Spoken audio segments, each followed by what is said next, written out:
Hello and welcome to Breakfast for Pancakes. I am your host, PK Sullivan. This week, I'm going to show you how to make an incredibly tender, flavorful, and beefy roast beef. It's super simple and straightforward, but it does require that you understand what you're working with and how to cook it. That's what I'm here to help you with. The piece of beef we're going to be working with is this eye of round. It's one of the cow's walking muscles. It comes from the hind quarter and is responsible for the cow's locomotion. When a muscle gets worked, it develops lots and lots of flavor. This is why the eye of round has a ton of flavor while the beef tenderloin doesn't. The beef tenderloin is responsible for helping move the cow's back side to side. Well, they don't really do that much, so the tenderloin just sort of exists. It's very tender, but not a ton of flavor. I got this eye of round from my local market. Shout out to Paulina Market here in Chicago. If you're in the Chicago area, you should really pay them a visit whenever you're buying meat because they are the best butcher shop that I have found in the city. Normally when you get an eye of round just from their butcher case, they have wrapped it in some fat because it is such a lean cut of meat, it will dry out through normal cooking methods. I asked the person who was helping me if I could get a 3-pound eye of round roast, not wrapped in the lard that they typically do. I did that because I want to be able to season directly onto the meat with salt.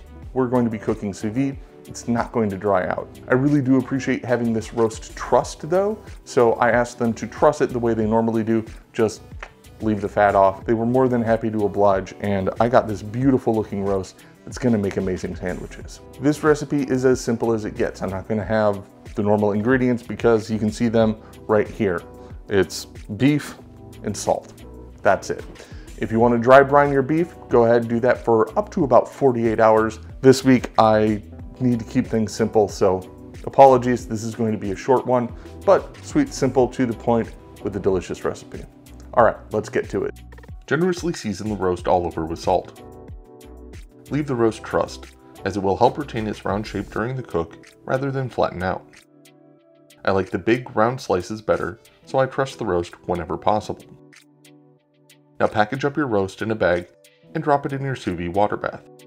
Set the temperature to 133 Fahrenheit for 24 hours. The beef is cooked for about 24 hours. Time to get it out and into the fridge.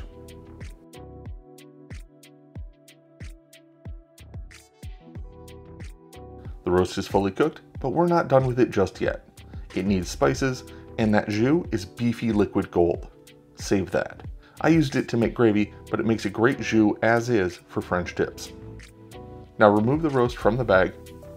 You can cut away the trine that was used to truss the roast at this point. It's done its job, the meat is fully cooked, and it won't flatten out anymore. And pat it dry with some paper towels. Transfer it to a tray with a cooling rack and put it in the fridge for about an hour. Go ahead and preheat your oven to 450 Fahrenheit. The roast has been seasoned with salt, but it still needs spices. Use whatever sounds good to you.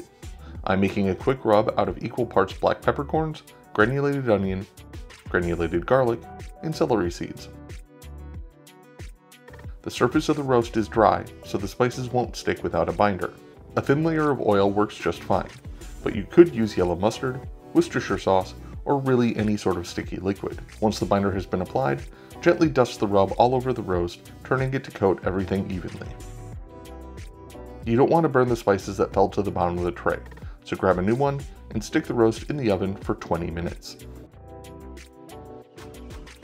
Serving the roast beef is as simple as slicing it as thick as you like, as long as you slice it across the grain. For dinner, I like to slice it pretty thick, maybe ½ an inch. That means 2 slices are a good hearty portion. For sandwiches, I prefer to slice as thinly as possible. This works best when the roast has been kept in the fridge overnight.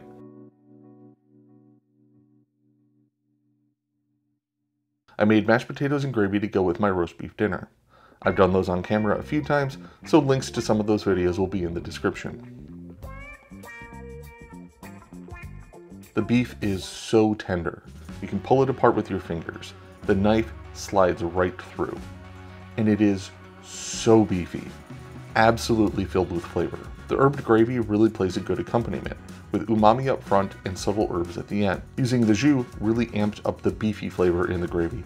I'm glad I did that. Mashed potatoes, they're a classic.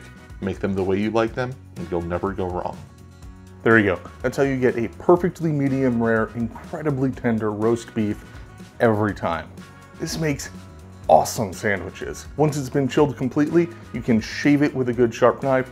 So nice. That really comes from the fact that you have this hardworking muscle that is very lean. It has thick banded muscle fibers that hold together loosely. Absolutely phenomenal cut of beef that is often overlooked, and as a result, it's generally pretty cheap. Shout out to my friend Mike Worthley, who turned me on to not only the eye of round as a roast beef, but the cooking method for it. Mike, your recipe has now been immortalized on the internet. Thank you very much. If you want to see more sous vide recipes, let me know down in the comments, and be sure to check out the sous vide playlist. It'll be linked in the end card. I'll see you next time.